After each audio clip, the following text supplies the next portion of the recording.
Tumiklop na mga kababayan yung China. Bakit niya Mr. Maravillas? Tumiklop na po sa ating Pangulong BBM. BBM. Gusto na pong makipag-dialogue sa atin. Nakikiusap na po yung China. Kita ninyo? Imposible naman niya Mr. Maravillas yung kwento mo. Anong imposible? Ito yung laman ng balita ngayon, mga kababayan. Galing mismo sa Beijing yung kwento sa Sinuanet. Di ba? Napakalinaw mga kababayan. China urges Philippines to resolve South China Sea disputes through dialogue. Gusto nang makipag-dialogue yung China. Kami noon gustong makipag-dialogue sa inyo. Kaya lang, niloloko ninyo kami at malamang, panloloko naman itong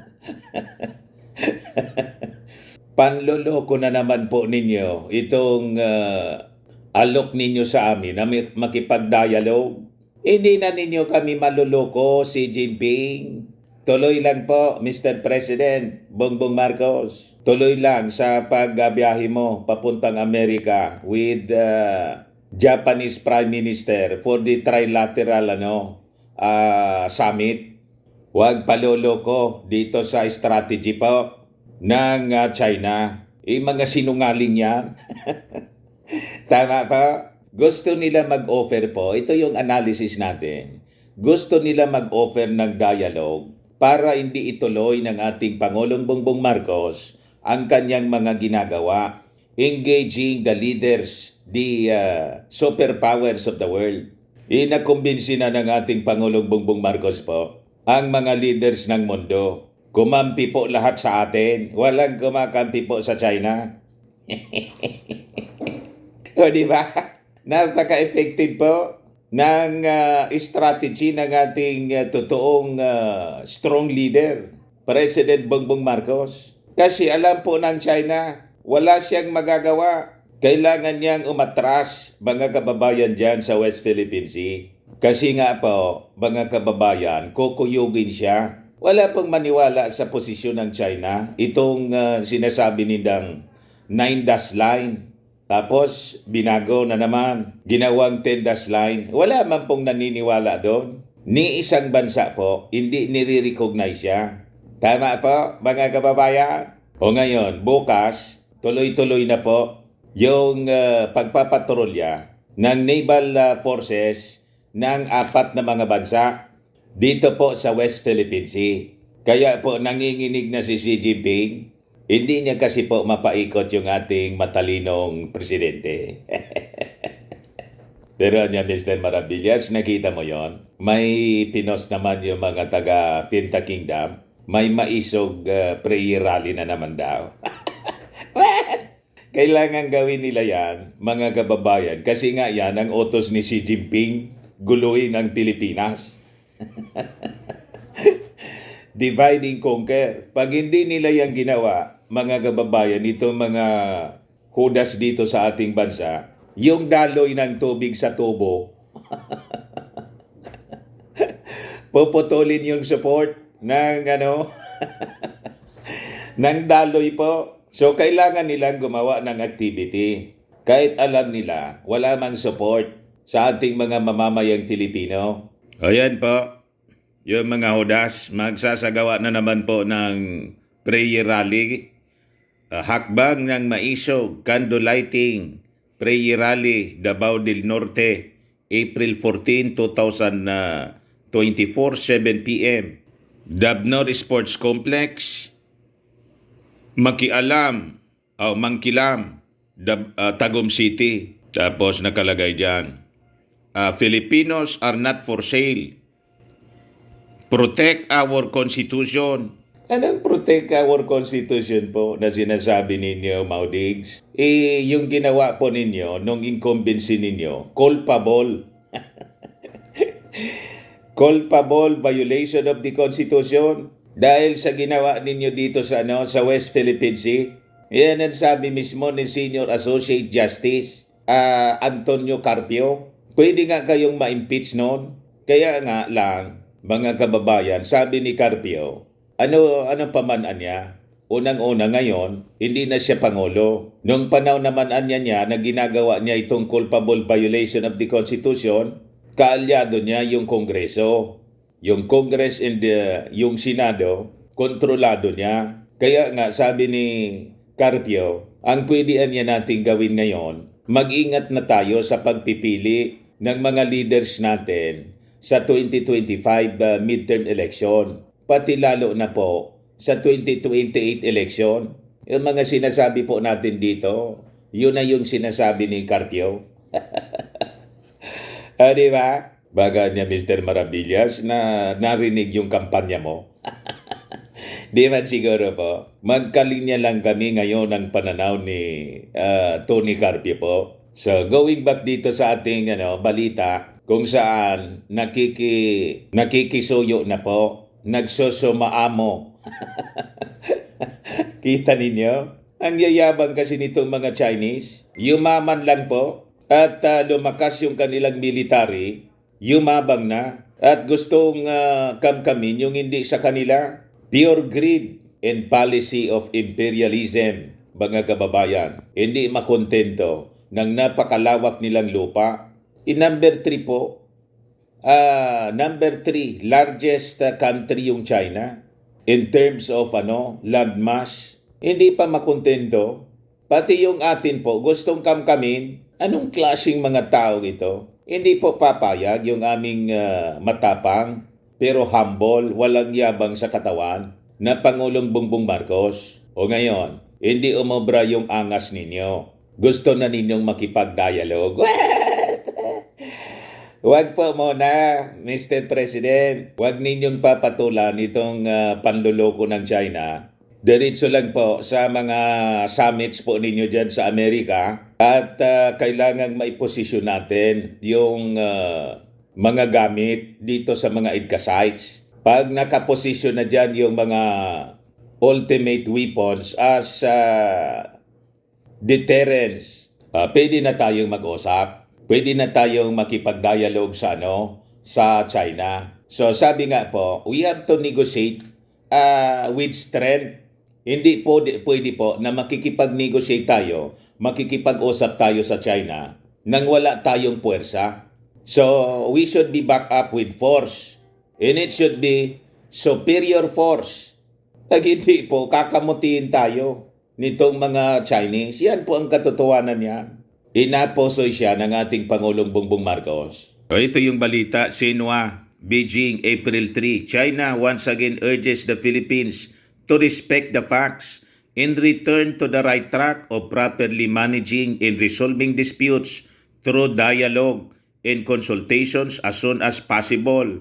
Sabi po ng Chinese Foreign Ministry spokesperson na si Wang Wenbin. Di ba, tumiklo po sa ating Pangulong Bongbong Marcos. Sila na ngayon ang gusto makipag-dialogue. Noon, tayo. Gusto natin makipag-dialogue sa kanila. Nang makipag-usap tayo sa China, si Xi Jinping kinausap mismo ng ating Pangulong Bongbong Marcos right after na manalo bilang Pangulo ng ating bansa. Ang problema po, after na mag-usap yung dalawa, binomba tayo ng water cannon. Ganun ang mga ugali niyan. O ngayon, ang ginawa ng ating Pangulo, kasi alam niya hindi sincero yung China, pinagluluko lang tayo. Umiba ng strategy, walang dialogue muna. Pero open tayo sa dialogue. Yun ang laging sinasabi ng ating Pangulo. Pero yung ating Pangulo, hindi man nakikipag-dialogue muna. Di ba? Open tayo sa diplomacy. Pero ang ginagawa ng ating Pangulong Bongbong Marcos, kausap yung Amerika, kausap yung yung Japan, kausap yung Australia, kausap yung Germany, kausap yung France, kausap yung Czech Republic, kausap yung India, all the like-minded nations, mga kababayan. And these are powerful countries. Mayayaman and militarily, they have their military might. Kaalyado natin ngayon. Pati yung South Korea, ayon, checkmate si Xi Jinping. Huwag kami, hindi ninyo kami maluloko na. Tuloy lang po, Mr. President. You are on the right track. Itong sinasabi na return to the right track ng China. It is a trap. Yan ang katotohanan niyan, mga kababayan. Panloloko, parang yung mga local rebels po, makikipag peace talks. Afterwards, peace talk niya tayo, ceasefire. Mangaman-ngaman, sabi dito sa amin, bigla na lang pong may marinig kang ambos. Na-ambos, mga kababayan, yung ating mga sundalo. Di ba ganun yung strategy? So it is a trap. So sabi dito sa balita, in response to a query concerning an open letter by Philippine Defense Secretary Gilberto Teodoro Jr., spokesperson Wang Wenbin said at a daily news briefing that the Philippines keeps accusing China of intimidating smaller countries without mentioning at all the Philippine occupation and encroachment on China's territory. Inansya Gondao, that is a real propaganda trap. Sabi po ni Wang, kita din niya, mga kababayan, binabaliktad tayo. Habang gusto nilang makipag-dialogue, ina-accuse tayo na tayo, mga kababayan, ang nag-encroach sa kanilang territory. Mga loko talaga po. Ang layo-layo ninyo, 1,200 kilometers, yung distansya ninyo dito sa territory na sinasabi ninyo, na within our exclusive economic zone as decided by the UNCLOS. You are part of the UNCLOS, pero ayaw ninyong i-recognize. Anong klaseng mga pag-iisip mayroon po kayo? Sabi ni Wang, on the issue niya of Rinay Jiao, it's not the size but the behavior of a country that determines who is right and who is wrong. Sabi po ni Wang. Yung Rinay Jiao, mga kababayan, yun ang tawag nila sa ayongin natin. Pinangalanan nila ng Chinese para isipin ng buong mundo. Kanila, what?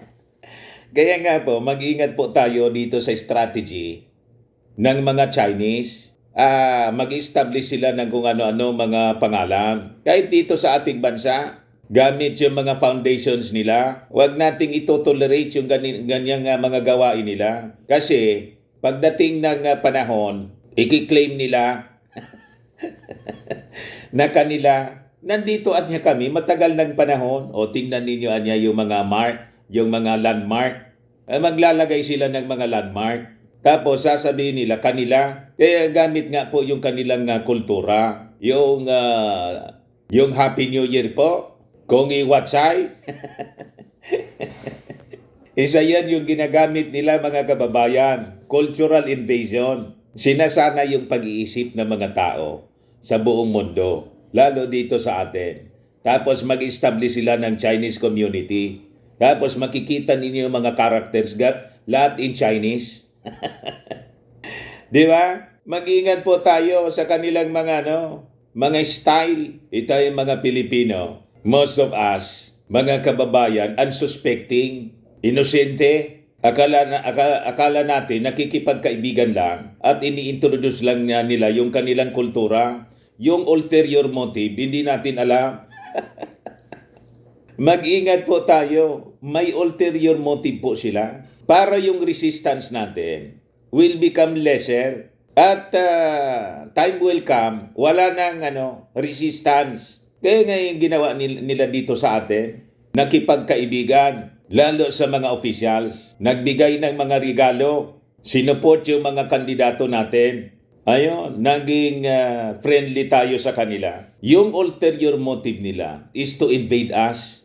Unang in-invade nila, mga kababayan, yung ating damdamin. Brainwash po tayo. Tingnan ninyo ang ugali ngayon ni Mau Diggs. Sabi nga nang nabasa natin, mga kababayan, sa mga reactions ng mga netizens doon sa alleged gentleman's agreement na pinasok ni Mau Diggs. Yung binulgar po ni Harimau mismo, pero kinontra ni Panelo. Si Panelo po, damage control ngayon. Si Mau Diggs yung the only unpatriotic president na umupo dito sa ating bansa. Pinagkanulo tayo sa China. Imagine, gusto na tayong gawing province po. At yung desisyon ng UNCLOS, Gustong ibasura po. Walang kwenta niya yan. Saan ka nakakitang leader ng isang bansa, mga kababayan? So yun ang epekto po ng cultural invasion na brainwash po yung ating mga leaders. Kaya nga po, mag-ingat tayo sa pagpipili ng ating mga magiging leader in 2025 midterm election, lalo na po sa 2028 presidential elections. Kawawa yung ating mga anak. Mawawalan po tayo ng sariling bansa pag mga pro-China ang pipiliin po ninyong mga leaders. Naintindihan ninyo, mga mangmang, na mga pro-China? Pero niya, Mr. Maravillas man, no? Maintindihan ni mga mangmanga yan. Pilitin natin na educate itong mga mangmang. Tigilan ninyo po ang pagpauto dito sa mga Chinese. Ito po ang binabasa natin, propaganda. Huwag tayong paluloko dito, gusto nilang makipag-usap. Pero ang pinopos po nila, yung interest nila. He pointed out that right after the Philippines deliberately grounded its warship on Renai Jiao sa ayungin ito in 1999, which seriously violated China's sovereignty. China made demarches to the Philippines, and the Philippines promised to tow away the warship several times. A senior official of the Philippine Department of Foreign Affairs made it clear that the Philippines had no intention of building any facility on Renai Jiao, and it does not want to and will not be the first country to violate the declaration on the conduct of parties in the South China Sea. Kita ninyo yung linya ng kanyang propaganda? Ayaw man nilang pangalanan kung sino. Sino ba yung nagsabi sa inyo? That is the challenge ni NSC Director Jonathan Malaya. At sabi nga ng ating Pangulong Bongbong Marcos, kung mayroon man anya nakipagkasundo sa inyo kasi wala mang umaamin including Maudigs, wala man umaamin po. Una, pinalalabas po si GMA. Nagtuturuan po. Pangalanan ninyo kung sino. Ito yung challenge ni Malaya kahapon po sa interview. Malaya challenge to China. Name person who promised to tow away BRP Sierra Madre. Sabihin ninyo, sige man lang ang daldal ninyo na may nag-promise sa inyo. Pangalanan ninyo para kuyogin namin dito. Ma-file ng kaso at ikulong mga kababayan for treason. Tapos yung kulungan niya, special na kulungan dyan sa gitna ng South China Sea. Doon siya ikulong. Tama? Yun ang sinasabi ni Wang Minbin, mga kababayan. Sabi ni Wang, but 25 years on anya, not only has not the Philippines fulfilled its promise to tow away the warship, it has even attempted to send construction materials to large-scale repair and reinforcement of the warship in order to build permanent structures on Renai Jiao. Unang-una, wala kayong paki kasi it is within our EEC. Kung ano yung gawin namin sa aming bakuran, may karapatan na kami. That is 100 kilometers away from our landmass. Kayo, 1,200 plus kilometers. Napakalayo na ninyo. Marasa pabaya. Sabi nga mga kababayan. At may desisyon yung angklos na amin. That is exclusive to us. Pointing out that the Philippines has gone back on its words and stirred up trouble to provoke China. O kita ninyo, tayo pa yung nagpo-provoke. He said the behavior of the Philippines not only breaches the understandings between the two sides on handling the Renai Jiao issue, ayungin po ito, but also violates the DOC, especially its Article 5 on refraining from action of inhabiting the presently uninhabited islands, reefs, shoals, cays, and other features. The Philippines is clearly responsible for the current tensions in the South China Sea. Sabi po ni Wang, so binabaliktad po tayo habang gusto nilang makipag-dialogue. Kaya tama yung ating mga analysis. Huwag po ninyong patulan yung offer ng dialogue. It is a trap. Kumbaga, makikipag-dialogue tayo, i-position muna natin yung mga nuclear weapons dito sa mga EDCA sites. Pag na-position na natin yung mga nuclear deterrence natin, and we have all the the allies on our side patrolling the West Philippine Sea to ensure regional peace. O di mag-usap na tayo. Tama? So tama po ang strategy ng ating Pangulong Bongbong Marcos. Hindi siya nagpapaloko dito sa mga Chinese na to na ang saswapang po at walang isang salita tulad ng mga minions nila dito na mga hodas. Paiba-iba ang mga statements po at putting words into the mouth of other people just to suit their interest, mga kababayan, to serve their interest, their agenda. Selfish agenda, madaling sabi, mga kababayan. Sabi rito, Wang stressed that China and ASEAN countries have long been committed to properly managing and resolving disputes through dialogue and consultation between the states directly involved and have worked together to jointly maintain peace and stability in the South China Sea, which kept it generally stable. Ang dahilan po kung bakit nagkaroon ng instability, kaguluhan na dito po, hindi man kami, not even the ASEAN countries. Ang rason po kung bakit may tension dyan, kayo, binabaliktad ninyo. Kayo yung pumasok dito eh. Nang nandyan lang kayo sa inyong bakuran, hindi pa kayo umaabanti dito, hindi nag-establish ng mga artificial islands. Napakalinaw po yung ginawa ninyo. Documented. Lahat panloloko yung ginawa ninyo. Noong panahon, ano sabi ninyo?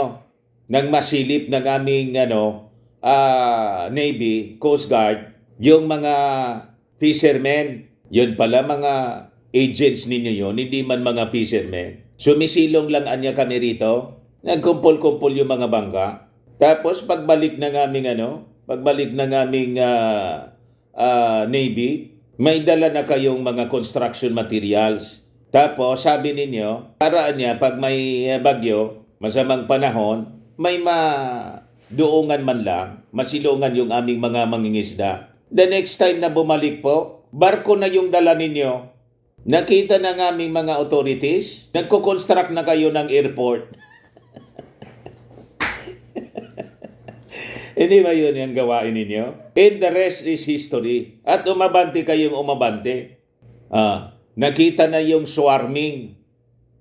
Lagi na, permanente na kayo dyan. So plus na, no? Plus na pangloko yung ginawa ninyo sa amin. Asa pa kami, ay asa pa kayo na maniniwala kami sa mga sinasabi ninyo. Will not believe you. Kasi mga manloloko kayo.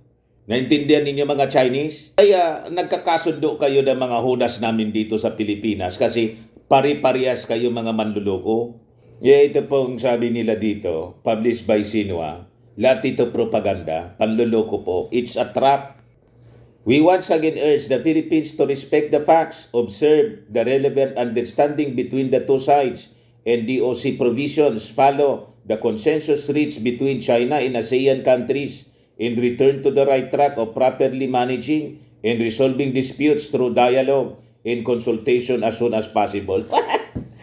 Sabi po ni Wang, nakikiusap siyang bumalik daw sa dialogue. Ang dami ng dialogue pong ginawa sa inyo. Habang nakikipag-dialogue kami, yung mga milisya ninyo, dire-diretso sa ginagawang illegal activities dyan sa West Philippine Sea. Iba yung sinasabi ninyo sa ginagawa. Double to kayo. Yan ang katotohanan niya. Kaya dalang-dala na po kami sa inyo. Kaya yung ating Pangulong Bongbong Marcos, tama yung kanyang desisyon na huwag na munang makipag-usap sa inyo. Although open kami sa ganyan, unahin muna namin na kausapin yung mga tao, mga leaders ng mundo. That is committed to support us na may interest din dito sa West Philippine Sea. Kasi ang gusto nila, open sea lang siya for passage ng mga kalakal. Kasi alam nila yung intensyon ninyo, gusto ninyong isarayan at dumaan sa inyong mga kamay. Kontrolin.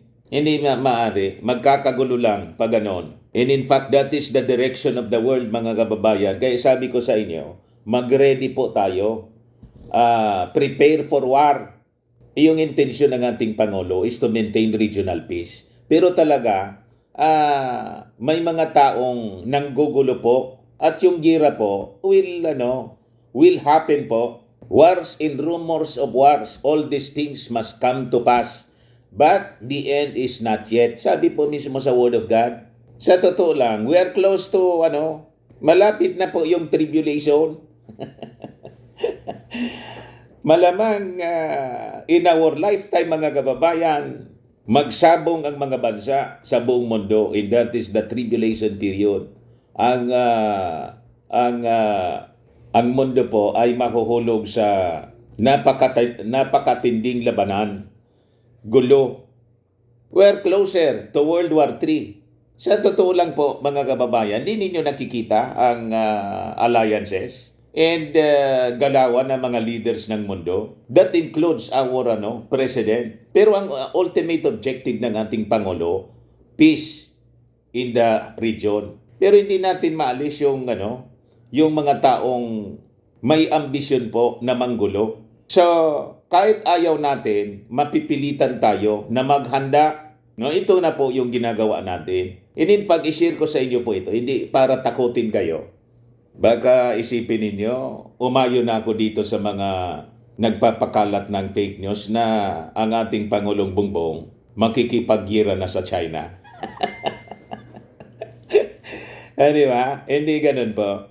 Ang ating Pangulo, gusto niyang pigilin ang nakaambang gera. So nakikipag-usap siya dito sa mga leaders ng mundo para po i-preempt ang possible conflict. Kaya yan po ang kanyang pinagkakaabalahan ngayon. Sa Middle East lang po, mga kababayan, yung existing war ng Israel with Hamas. Alam ba ninyo na based sa mga latest development ngayon, malamang mag-spiral siya at baka mauwi, sabi ng mga analyst po and Bible scholars. Tayo kasi hindi lang pagbabalita na simple. May kasama pong prophecy tayo. Kasi lahat po ng mga pangyayari sa mundo are part of the unfolding prophecy. Iyan po ang katotohanan yan. So, mag-ready po tayo. Kasi talaga pong we will be facing difficult times. Ito yung balita ngayon. Newsmax World, Israel on high alert as Iran retaliation imminent. World War III possible. Kita ninyo, pinag-uusapan na po ang possibility na baka magka-World War III. Wag naman na niya sana, Mr. Marabilia. Siyempre, tayo po, ayaw natin ng ganyan. Pero all these things must come to pass. There will be wars and rumors of wars, famines, pestilences, earthquakes. Sa Marianas Islands po, tinamaan ng lindol. Sunod-sunod yung lindol ngayon. Pati dito sa atin, sa Mindanao. Yung Japan, tinamaan din the other day. Kahapon yata, yung sa Marianas Island po, 6.2 magnitude. 12 na po yung patay pala doon sa Taiwan. Butit konti lang, mga kababayan. At may 4 na injury, mga Filipino.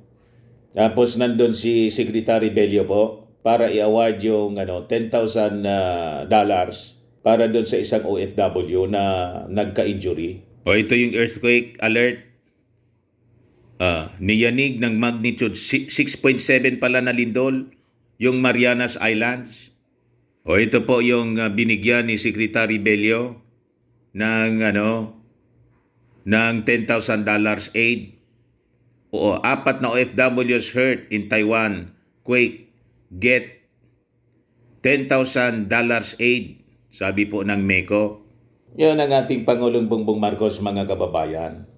Lahat ng mga pangangailangan, mga concerns ng ating mga kababayan, including yung mga tinamaan ng lindol, nagka-injury, inaasikaso niya.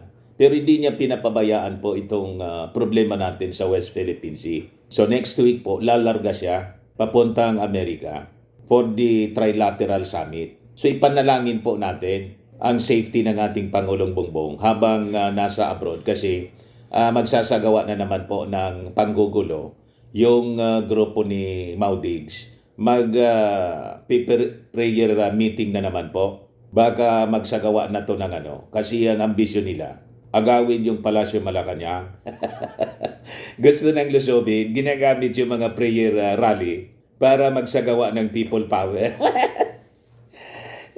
Tagum City, napakalayo mga kababayan dito sa seat of power. Kasi wala mang mahikayat po na mga taga rito sa atin. Doon na lang sa lugar ni Pantaleon, Alvarez. Doon may mga nauuto pa sila siyempre, may mga supporters sila doon. Pero dito po, iilan na lang po, mga DDS na lang po na yung mga dati na nauto nila, hanggang ngayon nauuto pa rin. Ngayon, balikan natin itong sabi dito sa balita, possible World War III. Kaya manalangin po tayo na wag naman po sana. Ito yung balita sa Newsmax. Israel's war cabinet convened amid escalating tensions with Iran following a deadly strike on an Iranian consulate in Syria. Iran's vow retaliation has put the region on edge, raising fears of a broader conflict, the US Sun reported. The cabinet met to address the looming threat of an imminent attack following Iran's pledge to avenge the strike that claimed the lives of several top commanders. The attack allegedly carried out by Israeli F-35 fighter jets reduced the Iranian consulate building in Damascus to rubble, resulting in the deaths of at least 11 individuals, including 7 senior members of the Islamic Revolutionary Guards, ACOR. Iran swiftly pointed fingers at Israel, with President Ibrahim Raisi condemning the strike as a cowardly crime and vowing that it will not go unanswered. Supreme Leader Ayatollah Ali Khamenei reinforced Iran's stance, promising retaliation to defeat the Zionist regime. In response to Iran's threats, Israeli Prime Minister Benjamin Netanyahu held urgent meetings with security officials, expressing concerns over potential attacks on Israeli territory or abroad. Israel has bolstered its air defenses and called up reservists in anticipation of Iranian retaliation.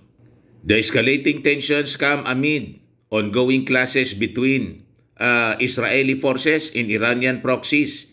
Hezbollah has intensified cross-border attacks, while Yemen's Houthi rebels have disrupted significant shipping routes. Experts warn that Iran may resort to direct missile attack strikes on Israel, risking a broader conflict. Kaya na po ang pinag-uusapan ngayon. World War III approaches. Papalapit na po tayo sa ultimate Battle of Armageddon. Kaya sabi po sa Word of God, prepare for war. Ayaw natin ng gira po, pero that is the reality. Sabi sa Joel chapter 3 verse 9 to 10. Proclaim this among the nations. Prepare for war. Wake up the mighty men. Let all the men of war draw near. Let them come up. Beat your plowshares into swords, and your pruning hooks into spears. Let the weak say, I am strong. Tama po yung ginagawa ng ating Pangulong Bongbong Marcos. Ang objective natin, hindi makipagira, but to defend. So yun man lang po mga kababayan, yung ating mga discussions ngayon. Huwag po kayong mag-alala, huwag kayong matakot. God is in control. Okay pa? Bye-bye. God bless.